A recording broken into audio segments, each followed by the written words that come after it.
Right, because you're a fellow ex-co-host. Exactly. We'll definitely get into that. But at some point, I just realized, oh, hold on a second. I have something here. I have a cleaning business here, right? And my only client is myself. How do you train your cleaners? How do you, who do you hire, and how do you maintain that they stick to the checklist? We've seen everything. Definitely the worstest parties. Really, you don't know who is going to enter your place. Anything else, you need to hire slow. It's multiple tests that I do before that person actually enters the team. How Airbnb operators, whether they're companies or they're just individuals who are running Airbnbs, how can they improve their, cleaning experience?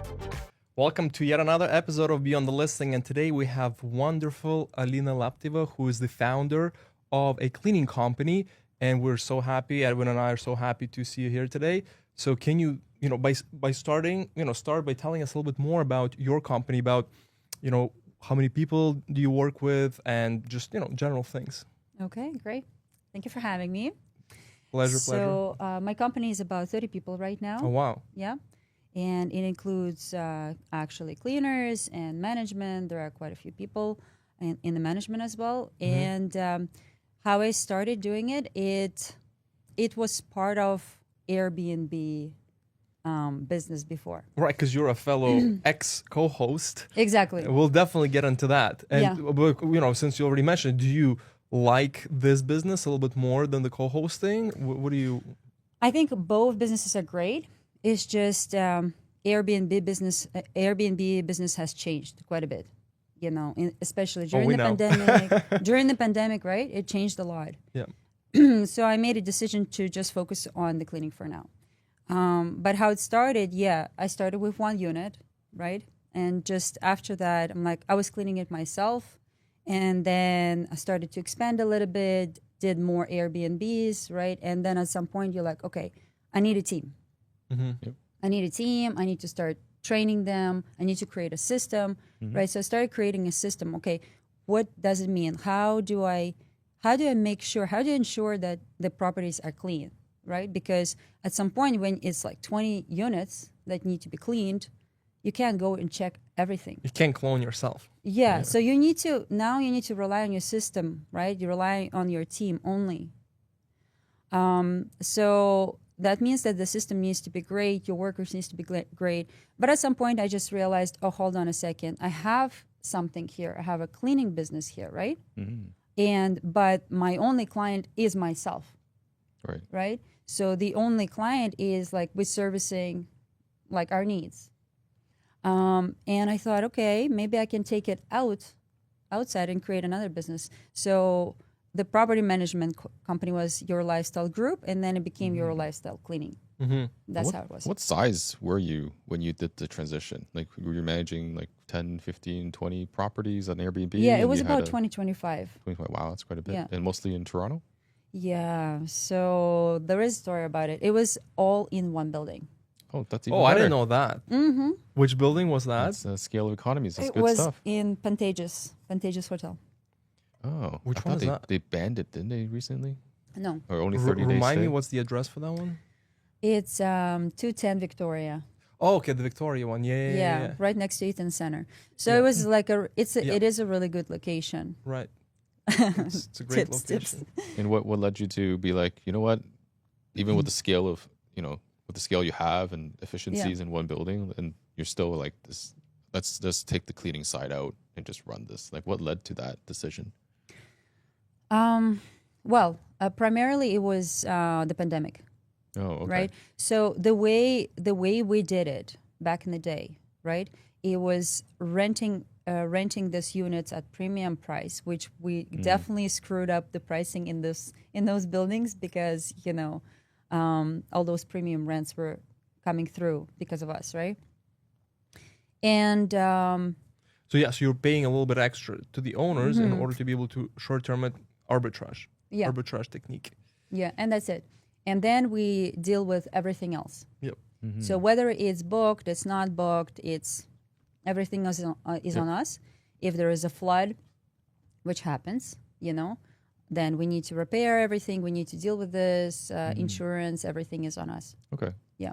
So basically the costs ramped up as pandemic happened, and then the regulations probably came in During with the primary pandemic, the residence. problem was, because I got in 2012 approximately. So it was highly unregulated business at that point, right? Yep. So, and you could get away with different things, Yep. Yes, you right? can. And the Exactly. buildings didn't know what to do with it, Yep. right? The city wasn't as hardcore. Yeah, the city wasn't really sure how to regulate this.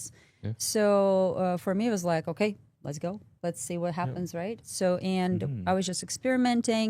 And With 25 units, just a small experiment. well, you start with one, but then it escalates, Right and on, then at that point, I was also married to another, highly passionate person that wanted to see what we can do with this. Right. Yeah. So, yeah. And Farouk, who you Yeah. just mentioned, he was on this podcast, and Yeah. he had a few stories to tell. That's for sure. So you guys had a pretty wild adventure. For sure. Scaling and going through sure. ups and downs. So yeah, lots of experience. You lots of learn a learnings. lot, yeah. So at that point, in busy times, we had about 13 people, cleaning staff, because sometimes you have 10, 11, 20, 12 units Turning at the same time. at the same time, and you just need to clean it right away, quickly. And the people that we were back then as well, we tried to pack it up as much as possible, no time in between, so if it's, okay, there is a, what's it called, checkout, check in the same day. Yeah. So, we try to make money on everything, really. Oh, Yeah. You're not in the business of losing money, that's for Exactly. sure. So that's, Yeah. So, some Airbnb hosts, they prefer to leave one day in between. Yeah. Right? So you check out, the next one is check in. That's lost revenue. No. We only leave an empty day when it's an orphan day, just because how things get booked, because we don't do one-night bookings. It's just not a good practice. Some people do. We try not to, because it can create cost parties and stuff like that. But we don't leave an extra day to clean. Everything is Yeah, back to back. Exactly. I mean, for cottages, I would assume it's more challenging, We're but back you to still back. manage it, eh? Yeah, we're still back to Still back. back to Yeah. back? These Okay. guys are just savages. Love Interesting. it. Yeah. Some, I think some hosts prefer to have that one day in between, because it's just what's more valuable to you, to that extra revenue or your health and stress, that you can avoid. Yeah. Because that day can give you much more time to Right, definitely. to make things sure it's happen. right. Yeah. So yeah, but we were packing everything in, right? Of course. And at this point, the business started to get to about $1 million revenue. That was approximately the business that we had. But when the pandemic started to happen, all the furniture was ours. All his forks and spoons and everything, Right, because you have to belonged furnish the whole us. place, right? Yeah, we had to furnish Of everything. course. And then with the pandemic, it's there is no clientele. Nobody's traveling. Yeah. There are no conferences. Did you end up liquidating everything? What happened then? Yeah, and you Yeah. have to pay the rent. And you I have to pay remember- the rent. Yeah, I remember Farouk was saying, dude, we were making so much money, and then all of a sudden, you got to pay 50 grand a month or 60 grand a month in Yeah. rent, and you're just like, oh. Yep. Yeah, it was 50-60 grand approximately per month of those expenses. That's just pretty much rent and parking spots and stuff. Yeah. And then you have your internet and all utilities, that all that stuff, stuff, yeah. insurance, so it all adds up. And I was just looking at our bank account just going down, right? So it was extremely stressful. Can imagine. And we've been building it like this. We've been building it for approximately 7 years, I think, at that point. Yeah. So, and it's really sweat and tears, because I came here as a 17-year-old with nothing, He came here also with nothing, and then we started building family, and I had a kid and all of this. So everything was really, really done by our own labor, Yeah. Counting everything, little baby, minimizing expenses, and making it happen, and then you see taking all of that and just throwing it, No, it's mentally very challenging. I can It was imagine, very yeah. challenging, because it's really physical objects, it's you take this couch, and you throw it, and it's 30 couches, So and you it's had 30 to beds. toss them? You didn't even sell them, or? We tried to sell them. We tried to But it was sell. also pandemic. Nobody's doing anything, right? Yeah, we tried to sell them, Did but you try and store them, or you just didn't? again, storing them. Imagine More expenses. more right? expenses, and you're just thinking, okay, what you can do. So That's rough. we took one apartment. It became the storage. Yep. You know, we're like, okay, we still need to. Plus, it's all in one unit, so it's kind of like good in a way. Yep. You know, because it's all in one building, and we could just move it up and down. We don't bring it have up, to, move up it and down yeah. again. Yeah. I mean, that sounds a lot. Like It a lot of was a people would lot. just collapse completely. But it's really great to Yeah. look at it in hindsight, knowing what you've achieved in your business. Because I know your business, you're one of you're actually the only team that we use outside of our internal cleaning team, and you guys are fantastic and you're very successful at what you do. So it's really inspirational to see you go through. Like I always tell you that I love, how you're expanding and growing and doing the work, but also knowing where you came from having so much success in this industry, then going through a total collapse, and then not, I'm sure you were not happy about it for quite some time, but really fighting through that and creating something even bigger potentially, right? In terms of what you're doing right now. Yeah, absolutely. So it's it takes some time to recover from loss, but it is what it is. You got to move on, right? I remember it was like very, very stressful when we need to disassemble multiple units at the same time, put this furniture somewhere, sell it, rent it, whatever it is, on the same day, like imagine. 5, 6, 7 units, and you're like, oh my God. And there's a truck, and there's all of this, and my kid is in the middle of it. Yeah, and I can, of course, that too. And I can, it's already hard enough to do that when you're excited about it because you're expanding, doing things. Can you, can you imagine you've done it when you're, have to do that, but it's not to grow, not for the exciting reasons, but actually for the opposite. So it's, it's a lot. I can imagine. So I think that's like definitely an important thing, part of our lives as well, and kind of just downsizing, throwing, letting go, and part of the journey, right? Yeah, and at this point, I actually, interestingly, I had already a cleaning business. I already separated them. Mm-hmm. So I separated the two businesses in 2018. Okay. So cleaning business started to kind of like pick up, but it still wasn't my main business at this point, right? It's more like servicing your Yeah, it was business, like, okay, let me start trying out, things, experimenting. So I sent some flyers to homeowners and people started calling, booking, and then I started like, oh, can I do commercial? What does it mean, commercial? What does it look like? Luckily we got this huge office, like, I don't know, I think it's like 60,000 square feet place, and I'm like, oh, let's see how do we clean all of that space, on a daily basis? How do we schedule this? Okay, let's create new system. So anyway, it started to kind of pick up a little bit at this time, but not as much. It wasn't my primary business still, right? Right. And then because of the pandemic, my mind wasn't that quite there to see the opportunity. Oh, hold on a second. Cleaning business could do all this sanitation and da-da-da-da-da. But my brain wasn't there. So I didn't actually... capitalize on that, per se. Yeah, jump on that opportunity. Yeah. But still, it's incredible to hear this journey. And by the way, not many people know, but you have this thing going. It's like my billionaire's journey, and or whatever it is, right? Whatever you call it, it's amazing. I love it. So guys, we're gonna link Alina's socials at the bottom, and you're definitely gonna follow that because I love watching it. It's like some days are good, some days are better than others, like I say, right? Yeah. And sometimes it's good, sometimes it sucks, and I love seeing it because all of us entrepreneurs are going on the journey, and not every day is rainbows and unicorns. Sometimes you gotta shovel unicorn shit. I'm sorry, right? And it's look at his face. It's just all the time. So yeah, and it's incredible to see, and I really appreciate people who do that, and especially when they had difficult situations like that. But enough with all the the sobby stuff. Yeah. The cleaning stuff. It's amazing. So tell us.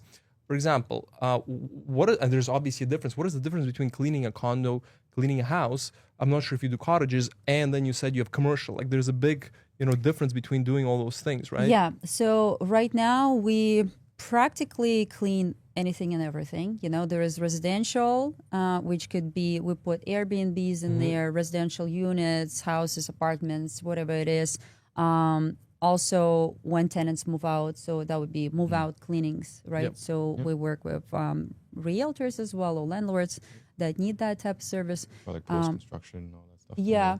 There is also commercial, and that can be retail, it can be offices, it can be restaurants, really anything. And then construction, cleaning as well. So whether the building is built or maybe a housing site, right? Yep. Maybe there are 200 houses. Everything is built, you need to clean it, pretty much top to bottom. And so we do those kind of services. But it's fun for me to just see what else is there and continue to learn. For example, if they say, "Oh, guys, can you do power washing of the garage?" Yeah. And it will be like of the entire building. I'm like, okay, let's learn it, let's try it, let's do it. Yes, let's go, right? Yeah, I love the initiative. And I remember early on when you took over one of the properties, I think it was even more of a test clean. You literally showed up there yourself and you're like, this is how you clean the carpet. You were just literally showing it. And like, it was just like, you're like a professional over here. Like, you're cleaners. These are the ways you do it. And I'm like, holy shit, this girl knows her stuff. Like, it's very precise. You don't go clockwise, you go counterclockwise. I'm just exaggerating, but it was literally like that. It was like scientific, which is amazing to see. I'm like, this is professional over here. That's a great topic to bring up, because like when we look for cleaners, you guys work together, but like how do you train your cleaners? How do you, who do you hire, and how do you maintain that they stick to the checklist or the procedure, that they don't mess up? You're doing all these type of cleanings, or they have to, everyone has different standards and they're looking for different things. Like for us Airbnb hosts, like we need, restock, or like make sure like there's no hair and all these other little things. Like how do you make sure your team stays on top of it? I know you're going there, you're probably actually doing it in front of them. Like, how do you make sure that this quality stays? It's not an easy task, that's for sure. Yeah, it's a very good question. Yeah, it's not an easy task because there are multiple components. And actually what you're saying, right, whether it's scientific, I actually came up with a quote, cleaning is an art, doing it with your heart. So it's I like really that. It's a nice jingle right there. Yeah. Should be your tagline on the website. We do have it somewhere on our t-shirts. Okay, love but it. It's art, like you need to have this creative eye to look for things, to see what's up, what's wrong, how can I make it better, how is that pillow supposed to be on the couch, how to.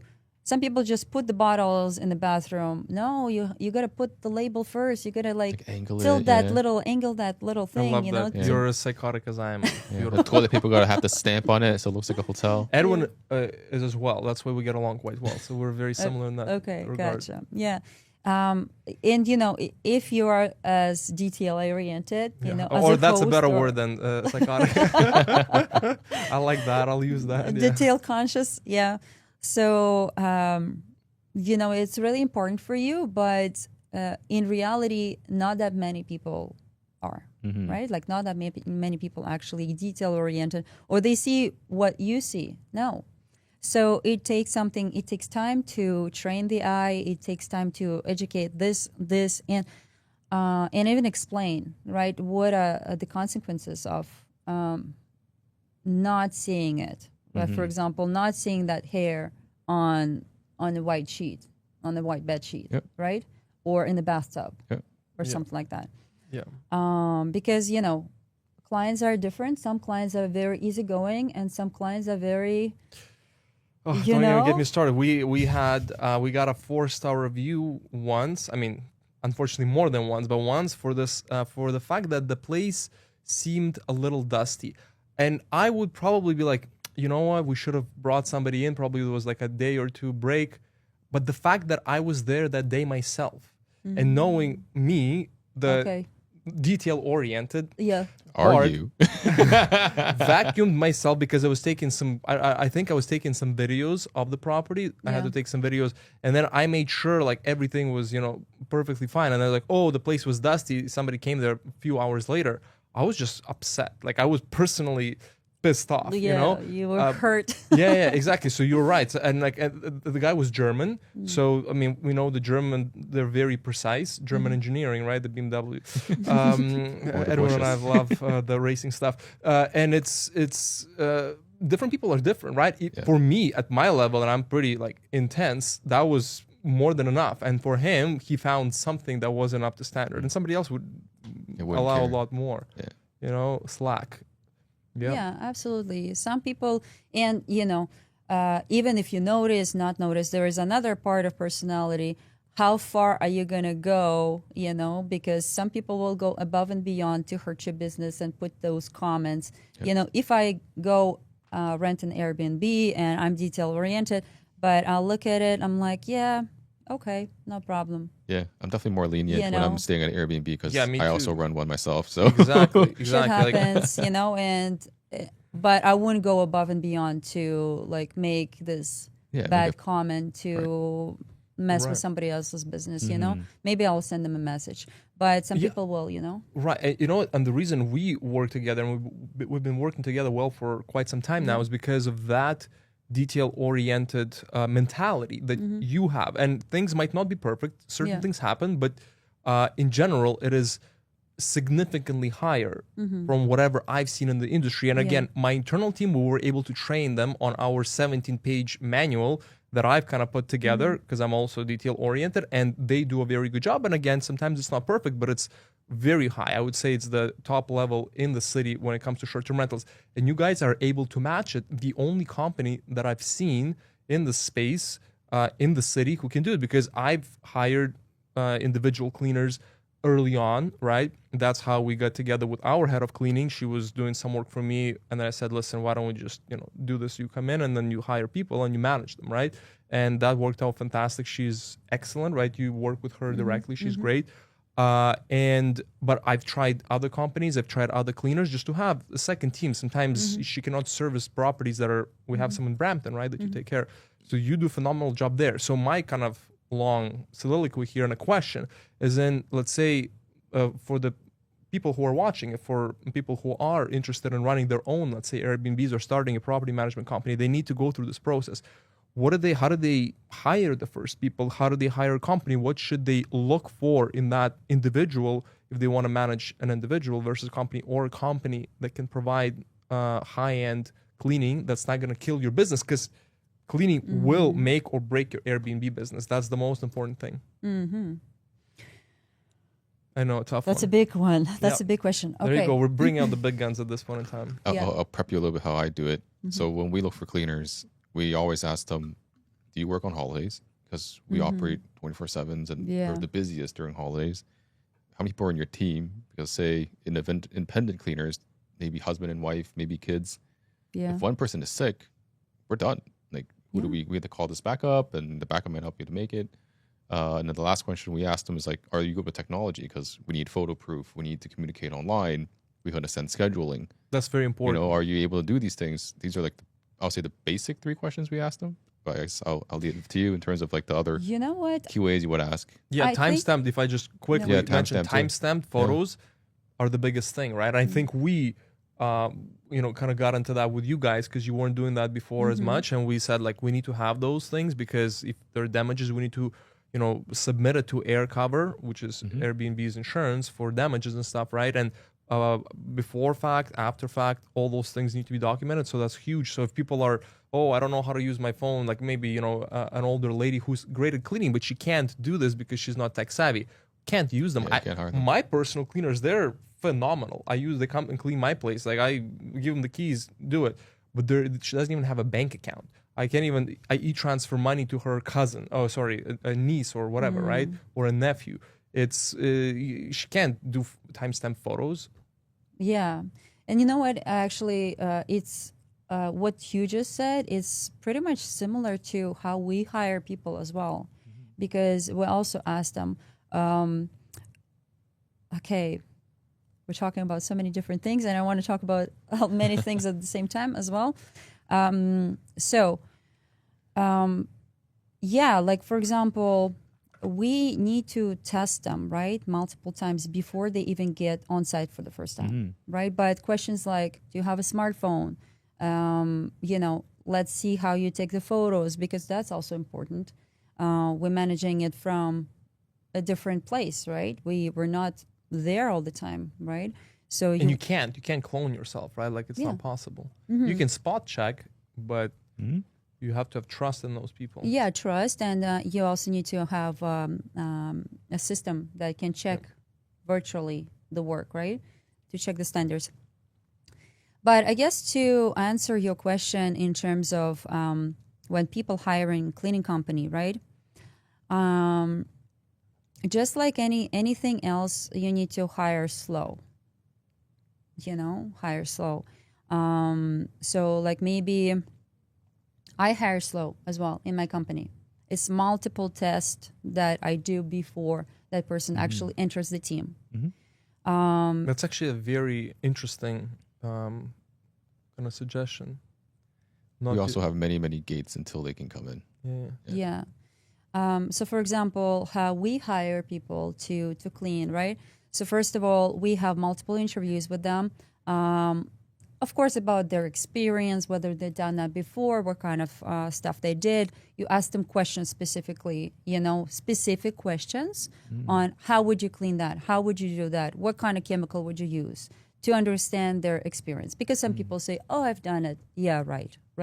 You look at it. In reality, no, right? And then they ask for this much money, but reality is reality. You look at it, no, it's not good, right? So you ask them all those questions, trick questions, right? How did you do that?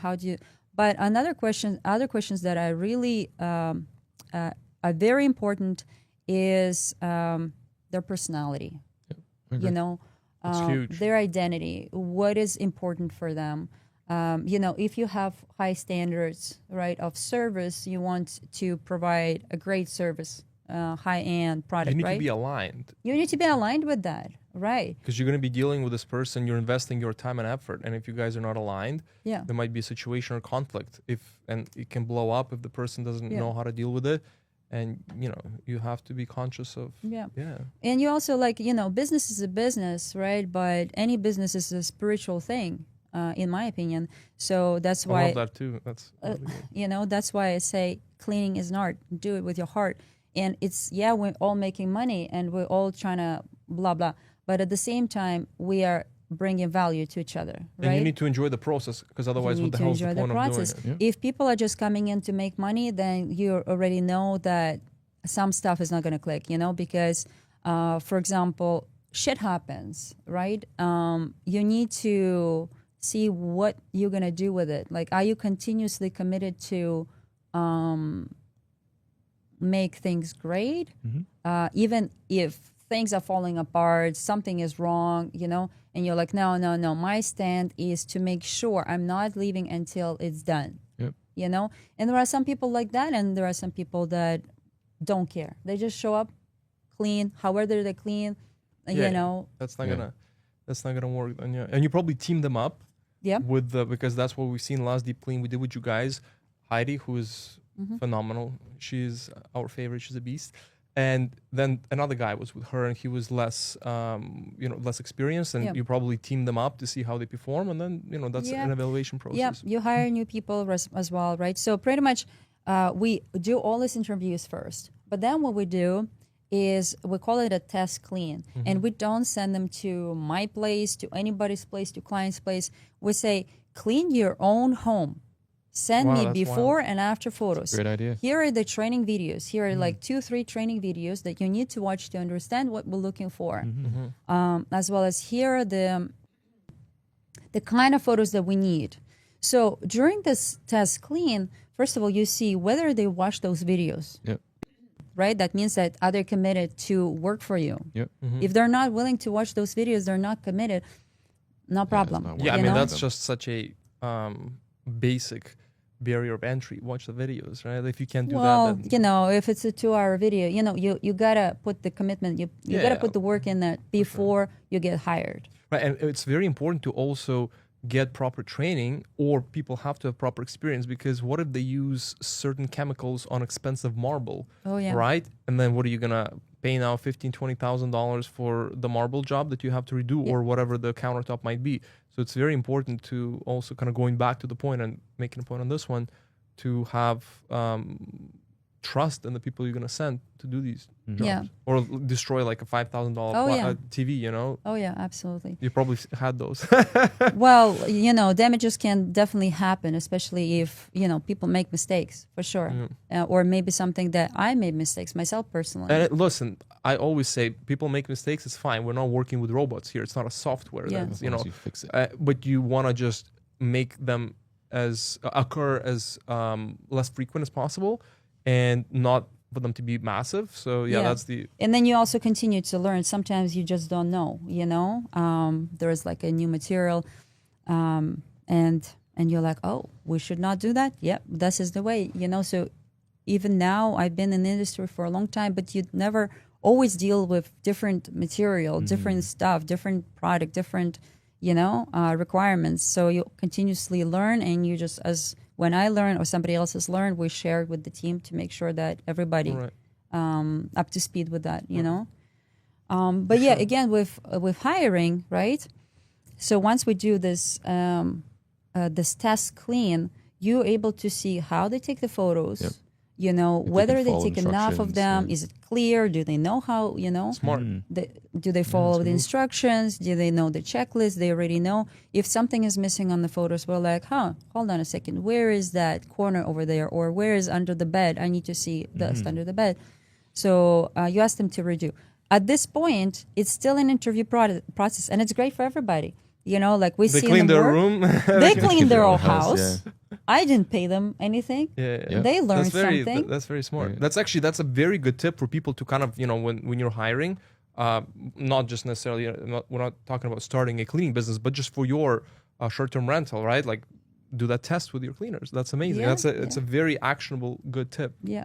And then we start sending them like with other cleaners that already know what to do. So pair them together. And they go through another set of tests. You know, it's usually another 3 cleans that they do paired up with someone. And then after that, the next 3 cleans solo. But it's still testing, and you still continue to send them additional videos, additional training, and so on. Seems like a lot of process. It's quite a bit. So that's why hire slowly and fire quickly. Fire quickly if you can. If you can, right? Because not always do you have someone to rely on. These are really, really useful tips. Thanks for those. A good, like a big question for you. You obviously have the short-term rental experience. How do turnover cleans, which are Airbnb cleaning procedure, differ from regular house clean or a condo clean? In general, it's more stressful. In general. Tell me why. Yeah. Tell me why. From my perspective, it's more stressful because it's limited time. You know, let's say the normal checkout in most places is 11 a.m., right? Check-in is 4 p.m. So it's a small window to come and clean. You can't call in sick because that guest is not going to be happy with the... And we got early check-ins sometimes. And if I'm going to show up and have to clean, if the cleaners didn't show up, I'm not going to be a happy customer either. So there is just more on the line. Yes. Residential. It's a lot more stressful then, you know, residential, when you do a general cleaning, it's mostly what you see out of here, right? You don't go inside the fridge, you don't inside the cabinets, unless it's added, you know? So you just go outside, right? And especially when you work with your clients all the time, it's not like, I don't want to say that if you leave something, it's okay. It's not okay. But you know what I mean? You develop a relationship, and it's not the end of the world. It's not the end of the world. Because if the guest is going to come and you left something, right? Then you're going to get the 3-4 star review. Where it's the person you already have a relationship with and you left something. They're going to be like, hey, do you mind looking at that next time? They might get a little annoyed, but it's not going to reflect on you know, the business in any significant way. So now all our viewers and listeners will know why cleaning fees are expensive. Yes, thank you. For a reason. Absolutely. And it really takes time. It takes time to check everything inside and outside. You got beds that you don't have to Yeah. deal with for residential cleans. You have laundry. You have dishes. You have exterior. I don't know if you take care of the exterior or not. Sometimes, yeah. Yeah, well, balconies you have to do. You know what? You made a very good point because our clients come to us and they're like, why is the cleaning fee $150 for this 2-bedroom? Like the other ones are $80 in the area. I'm like, first of all, you do not want to see in what state that unit is in. That's number one. Number two, it's either the owner's cleaning it and they're just putting whatever, $50, $60. There's no way a proper turnover clean for a 2-bedroom unit can be done for $80 unless I am adding more money out of my own pocket to pay for the cleaning because there's just no humanly possible way to do that properly. Yeah. And sometimes you have to have a long conversation with the with your clients. And fortunately, we're in a good place around that now. But it's been a struggle at certain points in time. Yeah. Yeah, for sure. It takes a long time, you know. I'll send them this video. Would you say you have better profit margins doing Airbnbs or better profit margins doing like commercial because of the scale and the less problems? And Interesting. So margins are different everywhere, and really depends on who you're working with. And for example, post construction, if I'm working directly with the builder, that might be a better price. But if there is a middleman as well, that's you know, smaller margin, but you see at the volume and you're like, okay, that makes sense, right? So it really depends. I would say residentials are still higher than Airbnbs, for example. There are different rates. Airbnb is like a business, right? So it's very important that they hit their numbers, you know, like my clients or hosts, they hit their numbers, right? Because they're also working with multiple variables, including, am I going to get booked if my cleaning fee is too high, right? So, and I understand that. So I'm trying to work with that, but it also depends. Okay, well, how many units we're talking about? Is it just 1 unit? Is it 10 units? You know, because the bigger the volume, the more we can negotiate for sure, right? that's a good point. What's your bulk rate? Like, would you say like a client coming with like 2 or 3, it's like not sufficient to be giving a discount to them, whereas like you need 5, Maybe like 10. a little bit. Yeah. Okay. So we can still give discounts and we still can negotiate, you know, but the bigger the volume, the bigger. Easier to make the decision. Yeah. Let me ask you this question. You mentioned you guys do post-construction cleans, you do commercial cleans, you do even garage cleans, and of course, turnovers for us, Airbnbs, and regular cleans. What are your deep cleans as well? What are your most hated jobs? Like, what do you? Because I know, like my internal teams, like we hate deep cleans. It's just like so annoying. Like call Alina's team to do it. I'm like, she's not gonna do it if she's not gonna take the property. So you have to do it. What do you like hate doing out of the? You already have the answer. I can see it in your face. Yeah, I think the worst is restaurants. Oh, honestly, the kitchen, right? restaurants. It's probably pretty gross. Oh my God, you know, like honestly, maybe I don't want to gross out your audience. Maybe they will never go to restaurants. But restaurants look terrible, you know, many. Yep. And it looks so beautiful outside, but In the kitchen, you mean, right? yeah, but when you start looking at things, when you start analyzing, it's that, in the kitchen. Yeah. At the back of house. And you're like, wow, this is really Pretty gross. Intense, pretty yeah. gross. Yep. Yeah. Yep. And but you know what? I've had multiple experiences, and we also had a chain of restaurants. It was 6 restaurants. All restaurants look terrible on the inside. You know, outside looks pretty, and I'm not gonna call names here, but you know what I mean. When we started the projects, I'm like, we need a serious deep clean here. Serious. Like if inspection comes in, You're not gonna pass, right? no. That's wild. It's a Cheesecake Factory. No. But yeah, and at some point, you know, it's like it was a big client, but interestingly, you know, we had issues like that with them, and up until now, I think my entire team is traumatized still by the experience, you know, because we needed to clean everything, and then we continued to maintain, but you know, some kitchen staff is great, some are not. They don't care. They just throw the eggshells like this. That's wild. Yeah. That's wild. How about for Airbnbs? Since we are Airbnbs. what's the most traumatic cleaning experience? Like we had it's kid just that parties. would squirt. We had a kid that squirted all the shampoo and everything into the sewer. We're on a septic because we manage cottages, and it was just bubbles everywhere. And we have shit on the table because the baby diapers. Like that's I would say one of the worst. That's wild. And smoking yeah. and dirty carpets and people wearing shoes. I think that's kind of mainly what we see, but I'm sure you probably have seen worse. Yeah, we've seen all kinds of stuff, and hopefully, It's especially not for this podcast, not for the this is for hopefully your clients are like more. You also hire your clients slowly. Just not anybody just enters your house, but we've seen everything. Definitely the worst is parties. Sometimes you don't know, and really you don't know who is going to enter your place, because sometimes they say, oh yeah, we're just visiting here, and then you have a massive noise monitoring devices Beep. and strict house rules. We're watching.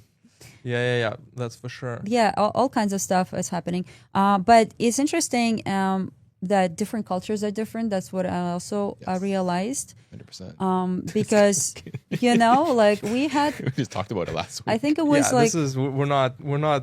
We're not discussing this on a podcast, but yes. No, No, we cannot talk about that. no. I'm saying what we're talking about. We're not, this is off the record. So yeah, but no, for sure. Mm-hmm. What we discussed, I mean, with Edwin last time, this is off the record. Whatever you're saying is perfectly fine. So yeah. Okay, fine. Yeah. So cultures, right, are different, and some cultures, the way they cook, it's like smell is everywhere. You need to wash your curtains. You need to wash your walls. You need to do something, especially if they stay for a long time. Yeah, it's just very, very. Gotta buy a lot of Febreze. A lot of aroma over there. Machine, all that stuff. Yeah, but I've seen also people like just I think it's Korea or some countries where they take showers outside. They just think that there is a drain and you can just take a shower anywhere in the bathroom.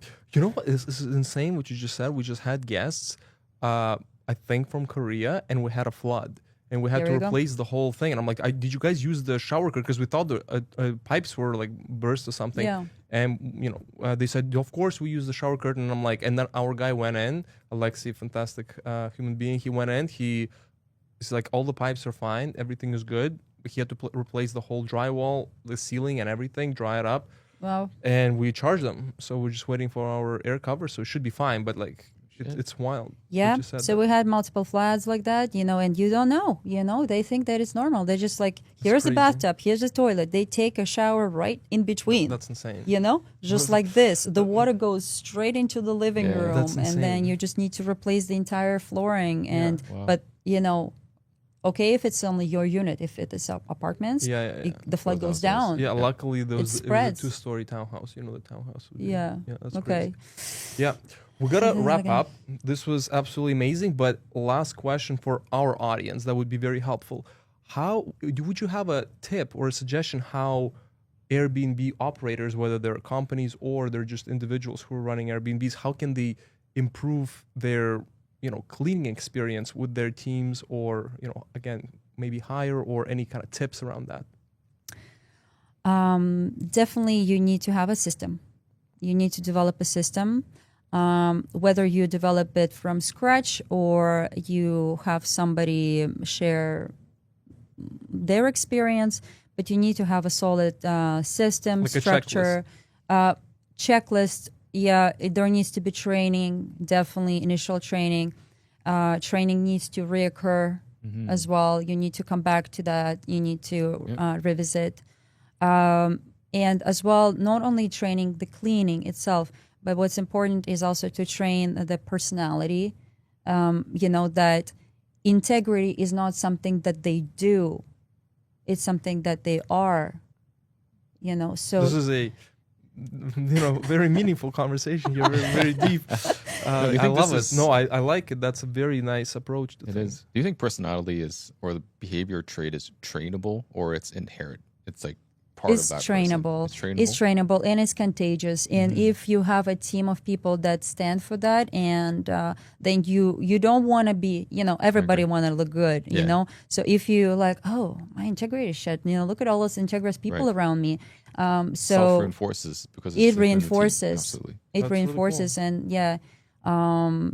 And little by little, it's like make it in a way not an obligation, but you're motivated by it. It just becomes the stamp on your heart. Yeah, part of your company culture and making sure that people that's kind of like a that. perfect way to end this podcast. Yeah. Beautiful. Thank you so much for coming, Alina Lapteva, right here. If you need good cleaning service, she's the girl to reach out to. We'll definitely leave your. I always forget what handles. Company name. We didn't exactly catch your company name at the beginning, as I remember. It was Lifestyle Cleaning. Your right? lifestyle cleaning. Lifestyle cleaning. Yeah. All right. Guys do a fantastic job. We use them all the time, so highly recommend. So thank you so much for coming, and this was a pleasure. Thank you.